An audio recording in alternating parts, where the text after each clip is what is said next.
Hey friends, Christy here with Little Roots Ranch, and the turkeys. I don't know if you could barely hear them.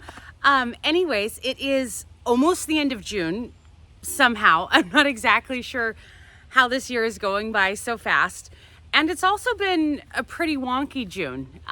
For those of you who have been gardening for quite a long time, this June reflects the Junes that we've had like 6-ish years ago, but nonetheless it's been really wet, and which is good for watering, but also some of your plants might be struggling with that. I know that this year I am doing a lot more tomatoes or slash olive tomatoes outside of the greenhouse, and it's a bad year to start that, so yay me. But anyways, it's the end of June 20, I don't know the date today, 28th, 29th, something like that. And so I wanted to give you a garden tour and show you how the garden is doing, because my last tour was mid-May, and honestly, the garden feels night and day different. Everything's come alive. Personally, I've been harvesting by the armload strawberries, so many strawberries, and I'm growing two kinds, the Albion and the Cabot, and the Cabots are huge. I have a picture, I need to post it, but one of the strawberries was literally the size of my entire hand, and I have pretty good sized hands, but huge strawberries, and they're very delicious too, which is the most important thing. But anyways, okay, so let's start with the tour and I'll show you what I have going on. Also feel free to tell me what you have going on in your garden, or if there's anything you're struggling with. I'll share things that I am struggling with, because that's one thing I always like to encourage, is that no matter who you are, I want you to know that gardening isn't, nobody, and I mean nobody, just has a perfect garden, has everything start well, everything transplant well, everything germinate correctly, or there's pruning mistakes, or just all those things like that. No matter how seasoned of a gardener you are, it just, Mother Nature is Mother Nature, and sometimes things just don't work out. So don't beat yourself up for it. Like, I have beets I planted this year that are bolting. They think they've gone through 2 winters. They have not, but nonetheless. Okay, so let's start the tour. So let's see, get this out of here. Okay, I apologize for any terrible camera work, but here I am. Okay, so this bed here is my Determinate tomato bed, and they are doing okay-ish. Determinate tomatoes are ones that I really like them for canning and even for sales or whatnot, because Determinate means they put up all of their fruit at the same exact time and they ripen, whereas Indeterminate, which will be the next bed, they will continue going. If we lived in, say, Southern California, we could grow tomatoes year round and it'll grow like a tree, vine, craziness. I've seen it online and I'm like, whoa, that's crazy. But anyways, so here are my tomatoes, and I have a couple different trellis methods going. Obviously, I have some of these old tried and true. I know everyone's familiar with that. I also have these cattle panels, and so the ones in the back are actually, all along here are my cherry tomatoes, and so those ones kind of tend to branch out more, and so I have them growing on the cattle panel, and I will do my best to try to keep up with pruning them. My Determinate tomatoes, I will not prune at all. Perhaps a couple of the bottom ones once they start setting fruit, but basically not going to prune them. You'll also notice tiny little green specks, and those are my basil. I'll give you a closer view. My basil has looked pretty bad this year, I'm not gonna lie. I grow 2 types of basil. The one is the sweet basil, or the Genovese, Javat, I don't know how to pronounce it, but the basil that everyone is familiar with. And those are, I always grow them in the front. So anything in the front of the bed is that sweet basil. Anything in the back here is lime basil. And my second mom is Indonesian, and she loves cooking with lime basil. And so I've always grown some for her, and turns out I love it too. I love the flavor, and so I always grow both kinds. But so you can see here, so this is discolored, but because it's cold, they're not able to absorb the nutrients. But this is the lime basil. And then over here is the sweet basil. You can see some of those distinct ribbed leaves or whatever. But I'll show you kind of, the plants are not, the ones in the back are doing better. That guy's hurting a little bit. I need to tear off some of, I'll clip off a lot of these stems and stuff. I've just been doing, last week has been really busy for me. I had vertigo for a week, which it's been 3 years since I've had that.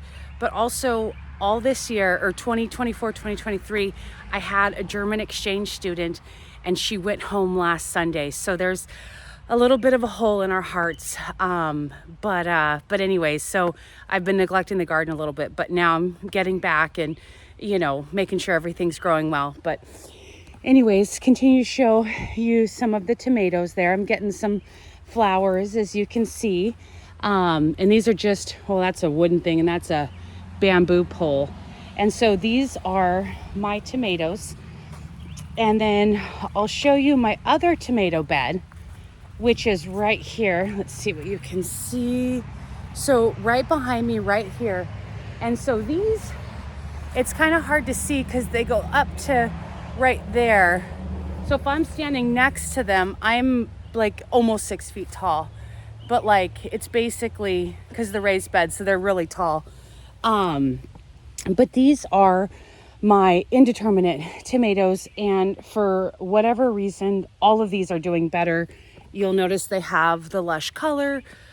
These ones actually get less sun, and so I expected them to not do as well as the other ones, but I'm finding that it's reversed. So it'll be kind of an interesting experiment to go through all of summer and see how they do. They were also transplanted about 2-ish weeks apart. So the Determinate bed is newer transplanted, and these ones were before we had all that rain and wind. I think that was early June, late May. So I think it was late May, and that was bad. But they survived somehow. But anyways, so this method, I've done several different, and you'll also notice I do the same thing with the basils. Like this is the sweet basil, and back there is the lime basil. But I have messed around with a bunch of different pruning methods or trellising methods or whatever. These are just concrete mesh, and they're rolled up. You buy huge rolls of them. They're, I think, $200 for like 150 feet. They're like 300 pounds. But I really like that it's a big sturdy cage. Anywho, and so I've done the single leader thing. I'm gonna let them get a little more wild. Considering how cool our winter has been, or sorry, our early summer, I think it might have been better to do single leader, just because it's not all the heat. But you know what, they're already in, and I think that's gonna be okay. So, but yeah, these guys I still need to get cages for. Don't mind the random rose. My beautiful, beautiful, beautiful rosemary. And then these are all going to be basically the next like 10 beds I'll show you will have strawberries in them. So I won't point those out each time because it'll get really redundant.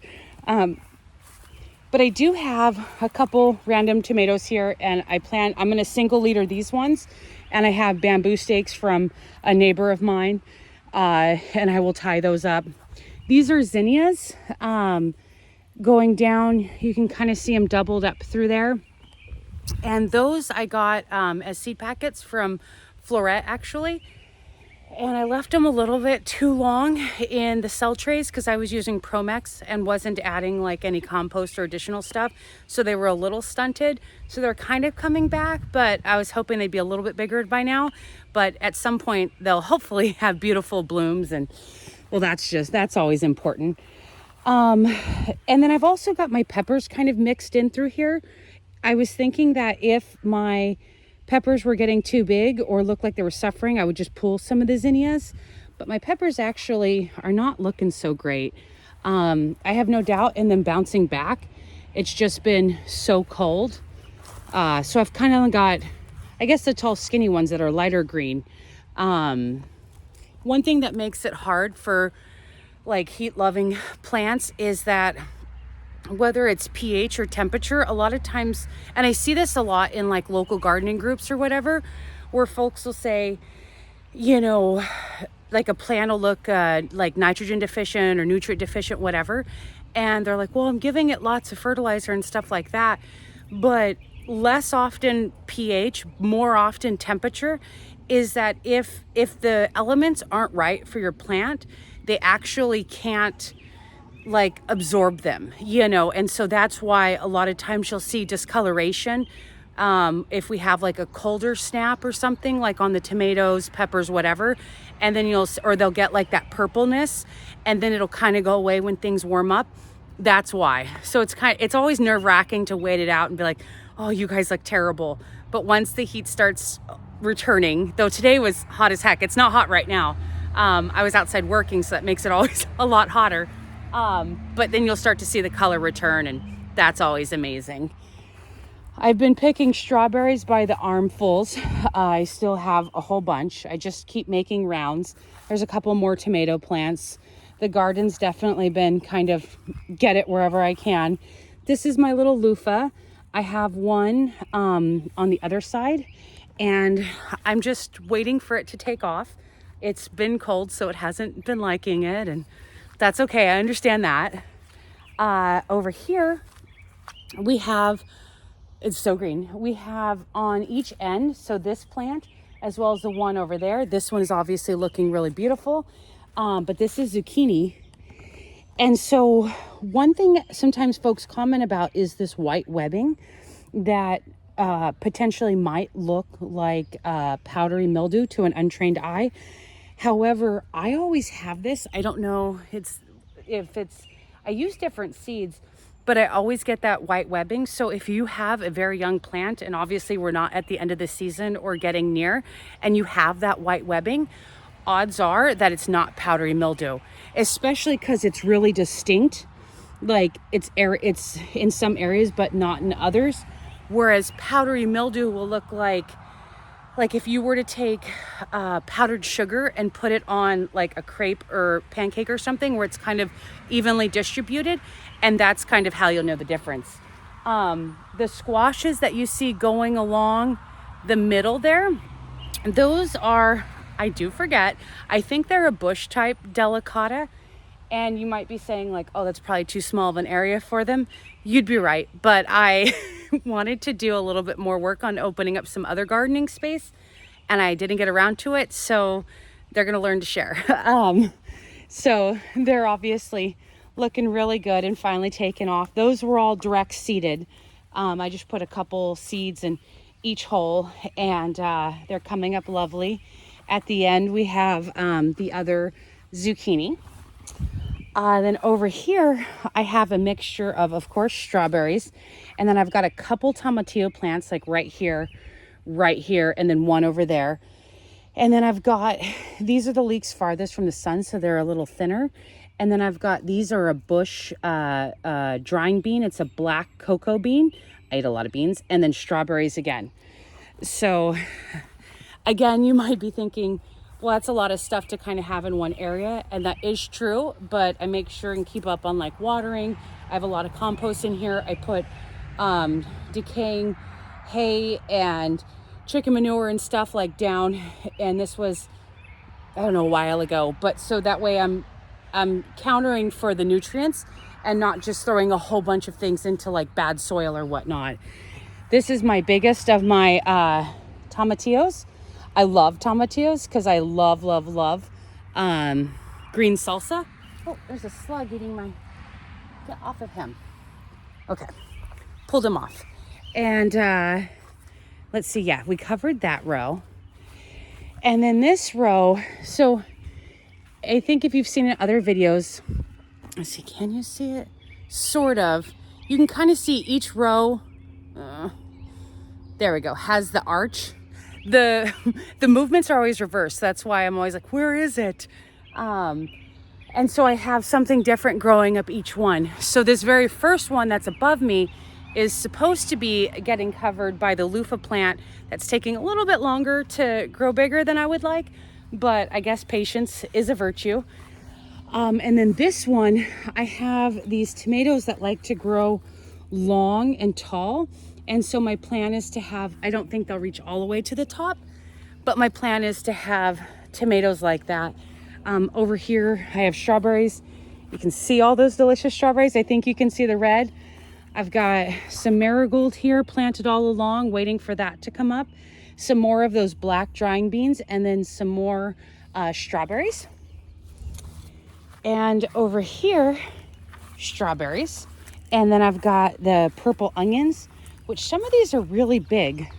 Like, here's my hand, and I have pretty good sized hand, but they're still getting pretty big. And then of course, some of them are unfortunately going to flower. I have it more with my purple onions than I do my other ones. So that's a little bit of a bummer because those are not good to store, nor good to sell, but they are really great for eating fresh or chopping up small, dehydrating and making a seasoning or something like that. I also have interplanted just some peppers. This is an eggplant. It's looking very beautiful. Those who know me know that I love eggplants. Here is another oh no, I'm sorry. These are not eggplant. These are ground cherries. The plant looks a little bit like tomatillo, but it's like a sweet, I don't know, I like it. Some people don't. I do like it. And then I love rosemary, so I've got another one here. I just love to run my hands on it and smell, oh, so beautiful. I love making bread with rosemary too. Here I will come to one of the most important parts of my garden. I don't know if you could see what it is, or let me back up. But basically that is a parsnip plant. And you'll notice I have them a few different places. Oh, it's hard to see from, let's see, there's one over there and then one back there. I'll show you when we get closer. But I've always grown parsnips and they are just so good for beneficial insects.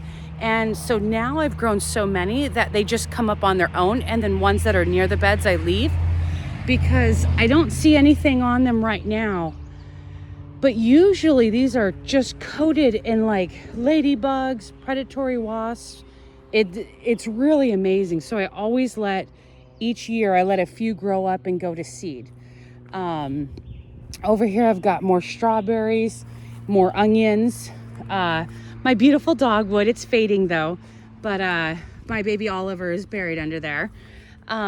Here is another younger parsnip, but you see all those beneficial insects. I don't know if they're clear or if you could see them on there, the lace wings and stuff like that, but they do a really great job. I don't use eddy sprays whatsoever on my farm, and so it's obviously challenging. I do want to on some level be a part of the ecosystem. What's the saying? You don't want to be the only one willing to eat or you don't want to be the only one willing to eat your food or something like that. And so I like that my food is natural enough that the insects and everything want to eat it. And I don't mind sharing. I do grow larger portions of each thing, knowing that some will be taken out by pests and stuff like that. But I also, having a diverse environment helps with those beneficial insects. And all in all, I find it to be a win. But you have to be able to plant things on larger scales. Look how big these onions are getting. Try and uncover them a little bit. But I'm really excited for that. And of course, strawberries like no tomorrow. Here I have some cucumbers. I transplanted them and then they just turned terrible. It looks like they're doing okay and recovering. But when I first put them out, they turned, well, I left them too long in the container. I usually try and transplant between cotyledon and first leaf, which first leaf is technically the second set of leaves because the cotyledon are the first that like form in the seed or whatever. But nonetheless, I try and transplant them as soon as possible. But I actually started them a little bit too early this year. I don't know what I was thinking. I was just trying to get everything and I was like, oh, cucumbers. But then I didn't want to put them out, but then they also couldn't stay where they were. So they took a lot of transplant shock, but I'm hoping they'll bounce back. I did seed another row of cucumbers just to make sure. Here is another parsnip in all of its beauty. Oh, some of the insects just flew off. And so we already went down this row, lots of strawberries. And then over here, I've got my peppers. They look a little questionable, but doing okay. These are the cucumbers that I told you I planted the seeds because the cucumbers I had transplanted, I had done that too early and they weren't looking great. The taller ones, are thornless blackberries. And so I've seen some flowers come through, but I'll need to come through and thin. Obviously, that's a lot of plants, but still working on that. And here, this is the hothouse. I actually don't have anything in it right now, except for back here, I've got my watermelon and cantaloupe starts. So I think these ones over here are cantaloupe and these ones are watermelon, if I remember correctly. I wasn't going to do them because I don't generally do them because they're really difficult. But then one of my friends was like, you have to do some melons. And I was like, no, I'm not going to do melons. Well, now I'm doing melons. So there we go. We'll come over here. I've got all of my poppies. And I like poppies because I like using the, what's it called? The poppy seeds in bread. So these are still pretty small and obviously they haven't dried out and stuff like that. But I'll let these get nice and big and then I can harvest all of the poppy seeds. And you can see some of the blooms. A lot of them have fallen down. And then the taller plants are more of the thornless blackberry. I've got some calendula here. Let's see, this one is in bloom and a few others that are about to bloom, which is exciting. Over here, I told you earlier about my beets that they think that they have been through 2 winters and so they are going to seed to prepare for the next generation of beets or whatever. But they are mistaken. It was only one. Well, they didn't even go through winter. It was early spring and then it was kind of cold. And so they interpret that as going through, because they're biannual, which means the second year they produce seeds, but they lied. But my golden beets are doing really well and not bolting, which is good. Let's see here. These are so we're at another trellis thing again. And so that means that I want climbing things. So I planted in here the, what's it called? For the hummers, what are they called? The dragon beans? I don't remember. They do the red flowers. I don't know, somebody can say it in the comment. I know I'll remember as soon as I am somewhere else, but whatever. They're edible, but they're not most prized for their edibility. They are mostly just to feed the hummingbirds, but then I also have green beans that are growing in there. And so they will grow up nice and beautiful. And so that's what all of these are, and they'll trellis up. And then I'll can those, of course. These are some jujubes, 2 plants that I want to get planted. It just sounded really fun, but I have never actually grown jujubes or had a jujube. So if you have, please let me know your experience. But they sound delightful, so that was exciting. And especially about this time, a lot of like the local nurseries and stuff are having a lot of sales for whatever they weren't able to sell in the early spring. And so it's a good time to pick up things that like maybe you've been wanting to try, but you didn't want to spend all of the money on that, you know? So I always think that's good. So on the other side here, I've got more of the beans. Oh, I remember the name. Runner beans. Runner beans, they put up the pods are edible. Not as good as like the other beans or whatever. But the hummingbirds just love them. But anyways, here I've got my yellow rose, which is so beautiful. I really love having flowers in the garden. I think it adds like a just such beauty, you know, like the gardens tend to be really green, which is beautiful in itself. And obviously there's the sprinkles of red of the strawberries and the thistle, bad thistle. But it's so nice to have pops of color. On this end of the bed, I also have more yellow roses here. And then coming over here, I've got, this is one of my favorite plants right here. So this is a, can you see it? Yeah. This is a catmint, and I love it, one, because it just puts up beautiful purple flowers, which I love. Purple's my favorite color. And the bees love it, and allegedly cats love it. I haven't met a cat that likes it, but I enjoy it, and so that's what I use it for. But anyway, so looking out, you can kind of see like the different colors mixed in, which I really love. Of course, the purple of the catmint, more strawberries, onions. This is a rose that I have. I just really love roses. They're so beautiful. I love the way they smell. I'm excited about this. Oops, sorry, I almost fell. So these are sweet peas. And if you could smell them, they smell amazing. So this is my first year growing them. It's always been on my to grow list, but I'm hoping that they grow up and trellis and keep going.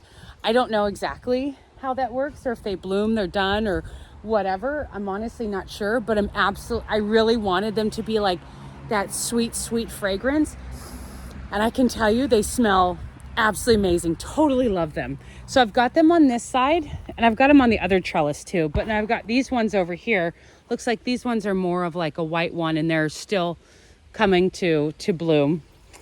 In here, I've kind of got a hodgepodge. These are those volunteer potatoes I've told you about a bunch of times. These are the ones, if you saw the video a couple years ago of January planted potatoes, they're still going strong. I've got some parsley over there. These are my raspberries. I need to trellis them because they're starting to fall over, and also harvest them, but that's okay. Over on that side, I've got celery, as well as a couple native strawberries. So they produce smaller, less sweet berries, but still good berries. I mean, I never met a bad berry. These are my carrots in here. And they are ready to go. Well, most of them at least. I love running my hand through the foliage. And then over here, I have something that is kind of new to me, and new since, thank you boys, new since my last video. But one of my friends was giving away Huckleberries, and I've heard about them. They're supposed to be a strawberry that's white, and it tastes like pineapple or whatever. And they are amazing. She actually gave them to me. I think there was like 12 in here. They do need a red strawberry pollinator, which I have on the other side, the native strawberries. And so they've done a great job because they were in flower when I got them, and I tried one of them, and I can't wait till next year. Hopefully I can grow a bunch, but they are really good. It's hard to explain the flavor, but it is delicious. I've got lots of carrots. I'm a carrot monster. And then, of course, my raspberries. And then holy peas. Do you see all of those peas? These are snow peas. They're my favorite peas to grow because I can use them in cooking or use them for snacks. They're a hair less sweet than sweet peas, but still really sweet and absolutely delicious. But look at all of these peas. It is just pea sanity. Trying to invent a new word, but like, look at these things. They are so good, and so many of them. This one's like way bigger than my hand. I don't know, do it justice or whatever, but they are just so productive. And peas are one of those ones that you really want to keep picking them, and they will keep producing. If you stop picking them, they'll be like, okay, because when you think about plants, always think about that their main goal is to produce for the next generation, right? Like, they don't think like, oh, I'm gonna feed the gardener or whatever. They're always thinking. And so if you allow them to get, like mine are getting kind of big, but if you allow the plant to be like, okay, I've done my job here, and I'm going to I've got seeds for the next generation, I'm gonna go ahead and call it quits. But if you keep eating them, like say a wild animal would, or garden or whatever, then they will be like, okay, well, I haven't provided for the next generation. I'm going to keep going. And so picking is very important, especially like just everything actually, but like even strawberries, peas specifically, cucumbers, zucchinis, any of those things. The more you pick, the more you'll get, which sounds counterintuitive, but it is true. I'll show you the other view of my celery there. So like this is celery, and then this is the native. I got it at the Snohomish Conservation Plant Sale, the native strawberries. So they're a lot smaller than the big monsters that you've seen like in other parts of the video. But okay, I'll take you over here. So this is I skipped my corn. Hold on, let me show you the corn.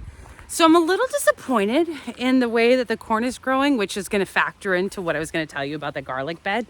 Garlic bed, not bread. So these are my corns, and I grow, it's called like Red Butcher or Bloody Butcher or something like that. It is a red corn, and it's a multi-purpose corn. I think this is, what is this? It looks like cilantro, but I wouldn't have planted parsley. It's parsley. Okay, sorry. Too late for cilantro. Excuse me. But so my corn just isn't taking off like I thought it should. And I know the knee high by 4th of July. And we're not there. I don't think we're gonna get there. But so this is my garlic bed, also mixed in with, I've got the sweet peas here. They haven't gone into full flower yet, but look at that beautiful purple. And they're almost ready, they're almost ready, but I'm kind of thinking of I have some peaches and cream corn, and I understand that it's generally like way too late to seed corn, but I'm kind of thinking about just going for it and trying, and to see, because it's been so cold and all that stuff. So I'm not exactly sure, but you know me, I always like to try different things. So I do believe that I'm going to, it depends how quick. I need to dig up a couple of my garlics and just kind of feel around or whatever, and then I might put the seeds in there. What I don't want to do is plant my corn seeds and then like pull them out or whatever and pulling out the garlic. So I'm kind of like trying to think, what's the best decision? Oh, I was going to show you too. I bought this little transplant. This is a lemongrass, and I'm really excited because I love lemongrass tea, and lemongrass is so good, but it really likes like boggy areas, and I'm okay-ish at watering, but it will struggle a little bit because it's not as warm here or whatever. So I don't know, we'll see. Obviously, I hope it does really well because I would love to make lemongrass tea, but we'll see. Oh, I was going to show you. So these, with the exception, let me see what view you have. Yeah. So with the exception of the very last two beds, all of these are blue. Hi, boys. Yes, hi. Oh, they hear the ambulance. They go absolutely crazy when they hear an ambulance. It also might be loud when they're driving by. But anyways, so these are the blueberry beds, and these were just transplanted not that long ago. So they are really small. They have a purplish color because it's been kind of cold or whatever. And then one thing I did, even though these beds are more acidic, which is better for growing blueberries, I did try and direct seed some different types of pumpkins and winter squashes and stuff in all the south side of the beds. And so that's what you can see kind of coming up through here. And that goes on for, oh man, do you hear the turkeys going crazy? They do not like ambulance sounds. Oh, such a pretty view. The garden is so pretty. I love it. I'll wait for it. Sounds like they're pretty close. Anyways.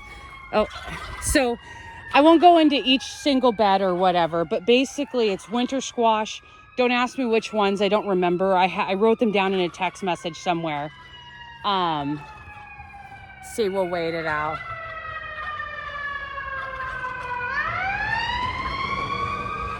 fire truck. I hear one more. Do you hear the turkeys? They're so mad. They get really mad. And this is an ambulance. Hope everybody's okay. Okay, and then I also did try to plant, oh, it's in the next one. I did some chamomile. Oh, look at all the ladybugs. I don't know if you can see them or not. But these are, oh, I see. Are those aphids? Ah, I see. Thank you, ladybug, for taking care of me. And so, yeah, these are all blueberries, so I won't go into exact details with those.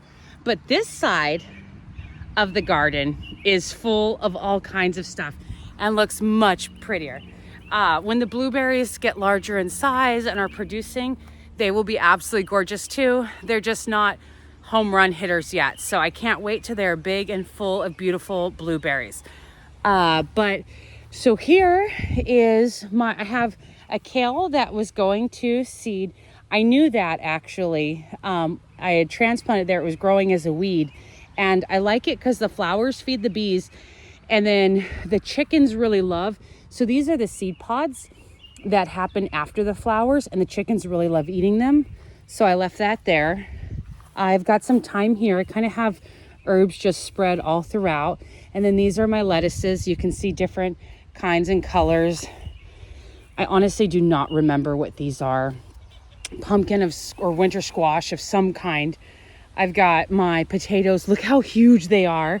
And they're getting the flowers and they are looking amazing. I'm expecting a really good potato harvest. This was arugula. I guess it is arugula. But like I said, I leave it because first there comes the flowers and then comes the seed pods. And so I let it get a little more developed and then I give it to the chickens. This was bok choy. And so same thing. You might be able to see some of the bees on there. And then here I've got, what's the name? It's Swiss chard, sorry. And then some kale right here. Oh no, sorry. These are collard greens. My kale's in the next one. And I've got some collard greens over there as well. Oh, and then I've got, these are, pole beans. And so they're growing up, obviously, a pole. And so you can see them, they'll kind of wrap around or whatever. They are not loving the cool temperature either, I'm sure. But here's some more pole beans. And then this is my kale. I've got a dinosaur kale, and then a purple kale. And then so there's raspberries in the middle. And then, of course, all of the potatoes. The potatoes look really beautiful. You know, I always like to grow intensively and then also like with diverse crops. And I really feel like it helps with keeping the pests down. And that's really important. So coming up here, we're coming up on, oh, it fell over. Growing the sprouting broccoli. I've been trying to pick off of it, but sometimes I miss them. So in traditional broccoli, it'll put up the large head. And if you cut it off, it will put up a little few side shoots or whatever. They're edible, but not as many. But these ones have been just putting up all kinds of sides. So any part of it is edible, but usually get the longer part and do it in stir fries or whatnot. But like, this is what it looks like when it is neglected and goes to flower, which is actually a pretty cute flower. And then this is what it looks like when you want to eat it. And the more you cut it, same thing. The more you cut it, the more it's going to produce. And then if it goes to flower, then it does feed the bees. So that's still a good thing. All right, coming over here, I've got, this is a zucchini. And then these are all, these are all cauliflowers on here. And then I've got the raspberries in the middle. And then of course, potatoes. I really love potatoes. So I have an obscene amount of potatoes. See, I think you can see some of the little, let's see, I'm trying to find some of the little heads starting. Oh, there we go. That's what a little baby, teeny tiny cauliflower looks like. So cute. And some more pole beans here. Look at the little cauliflower. Back in the day, they used to blanch the cauliflowers, which was Thai the tops, or it would get kind of yellow.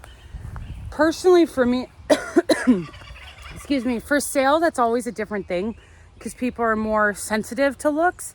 But for my own garden, that I don't care anything about. You know, I'm happy to have slightly brown cauliflowers. It's not gonna, the taste is not affected, the nutrients are not affected. It's just an aesthetic thing. And then also a lot of the varieties now are self-blanching, you know, the more of the upright leaf growth and stuff like that.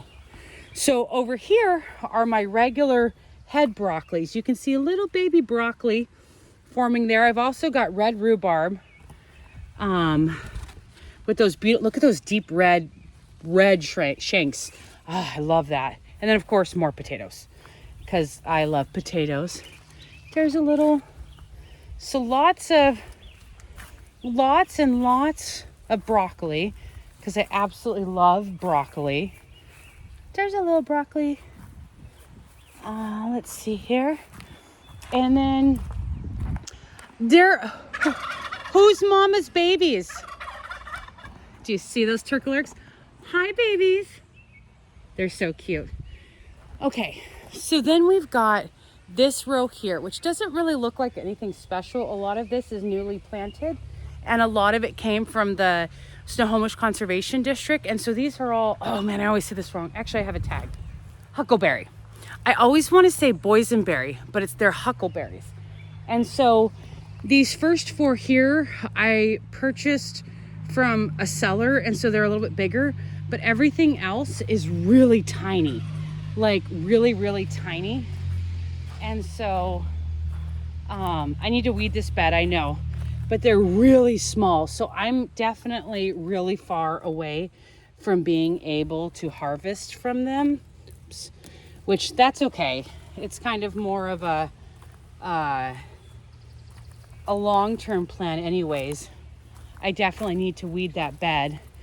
And then this is the last bed in the row. And so here I have pumpkins in the bottom row. In the middle, I've got asparagus. Then I've got cabbage and then sunflowers. So my sunflowers are at the very end because obviously, oops, sorry, I almost fell and died. Hi, babies. Hi. Because they will block a lot of sun, and so that's why I have them in the back. The asparagus is new this year. I just got some crowns. I don't remember what kind from the country store in Stanwood. And then these are beautiful, beautiful cabbages. You can see they're a little bit starting to head up a little bit. They're soft, obviously, and small, so they're not ready. But I'm really excited for my sunflowers. Beautiful little cabbage heads. And I always like to mix different types of seed together because I always have so many. So you can tell this one is different from this one, which is a red cabbage, is different from this one. And like this one's really heading up. This might be an early one. I just kind of sprinkle the seeds in there because I like the way they look. Look how beautiful the garden looks. All right, and then this is the last row on the other side. The green side that looks so pretty and lush.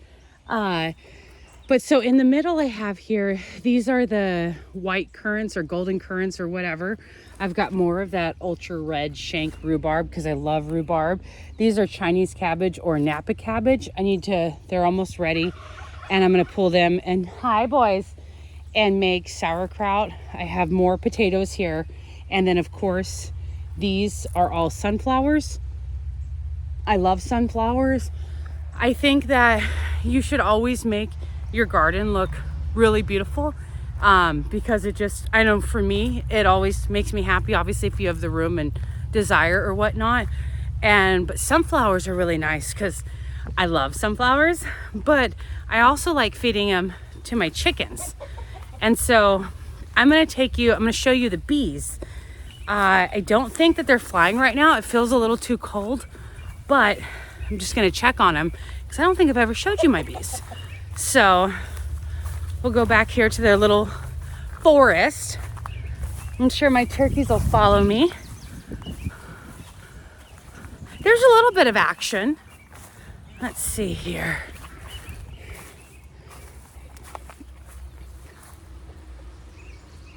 You see the bees?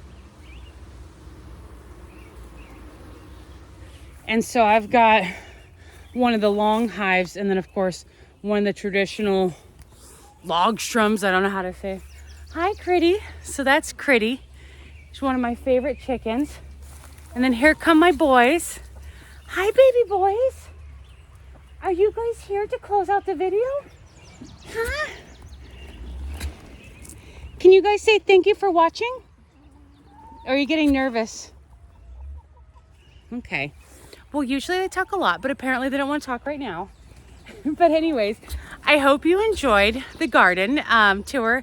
And I honestly would really love to hear about what you're going through in your garden, any challenges you're having. I noticed that it's usually like a lot of people are having the same problem. I know a couple years ago it was cucumbers, and literally every single person commented like, yeah, my cucumbers are just not growing. And I was also having the same problem. And you know, I'd love to hear what's going on in your garden and stuff.